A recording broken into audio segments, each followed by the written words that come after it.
আরে কে ভাই? আরে আরে চোখের মধ্যে কি দিচ্ছেন? উফ!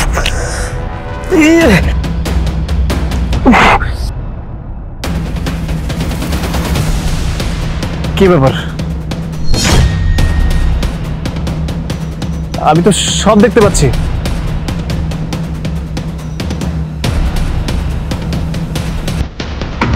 এই অন্ধটাকে কই রেখে আসছো? ওই যে ওইখানে দাঁড় করায় রেখে আসছি। পরশ না?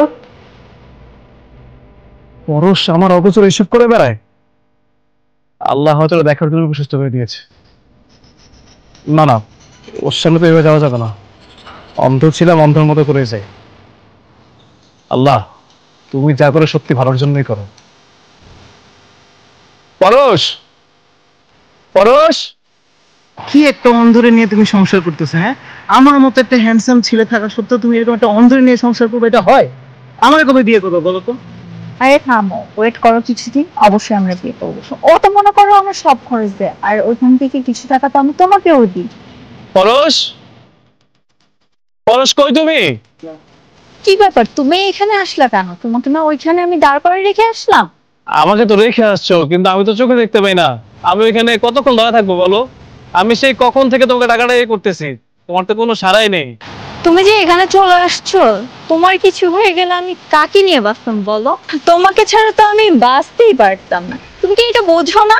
আমাকে অনেক ভালোবাসো তুমি, তাই না? হ্যাঁ, তোমাকে আমি অনেক ভালোবাসি, আমার নিজের থেকেও বেশি ভালোবাসি তোমাকে। আচ্ছা পরশ, আমি না কেমন যেন একটা অন্যরকম পারফিউমের স্মেল পাচ্ছি। এখানে কি আমি ছাড়া আর কেউ আছে? কই না তো, তুমি আর আমি ছাড়া কে থাকবে এখানে? আচ্ছা ঠিক আছে, কেউ নাই বলছো তুমি, তার মানে কেউ নাই। আজকে তোমাকে একটা আমি ম্যাজিক দেখাবো, দেখবা? কি ম্যাজিক দেখাবো তুমি আমাকে? আরে দেখো দেখো, ভাল লাগবে। আচ্ছা ঠিক আছে, দেখাও।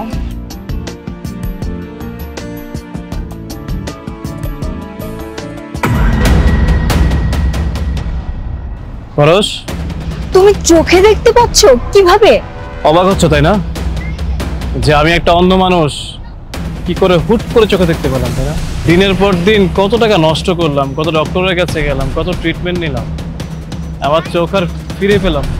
দেখো আল্লাহর কি খেলা, আজকে হুট করে কে একটা এসে আমার চোখের মধ্যে কি একটা মিশিয়ে দিল।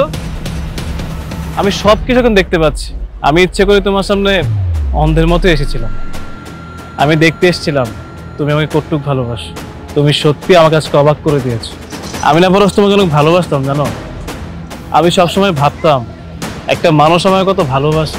আমি অন্ধ হওয়া সত্ত্বেও একটা মানুষ আমাকে সবসময় টেক কেয়ার করছে, আমাকে সহ্য করছে। কিন্তু আমি এটা ভাবিনি যে আমার আড়ালে এই মানুষটা আমাকে প্রতিনিয়ত ঠকাচ্ছে। আমার কাছে এখন আফসোস হচ্ছে। এতদিন খুব ইচ্ছা ছিল চোখে দেখতে পাবো, দুনিয়া আলোটা দেখতে পাবো, তোমাকে দেখতে পাবো, আর আজকে চোখের দৃষ্টি পেয়ে আফসোস হচ্ছে। আমার এই দৃষ্টি ফিরে পাওয়ার কোনো দরকার ছিল না।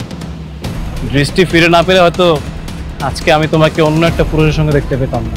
যাই হোক পরশ, তুমি যাই করেছো হয়তো তুমি ভালোর জন্যই করেছো। আমার সাথে হয়তো তুমি ভালো ছিলে না। যদি ভালোই থাকতে তাহলে এই কাজ তুমি করতে পারতাম।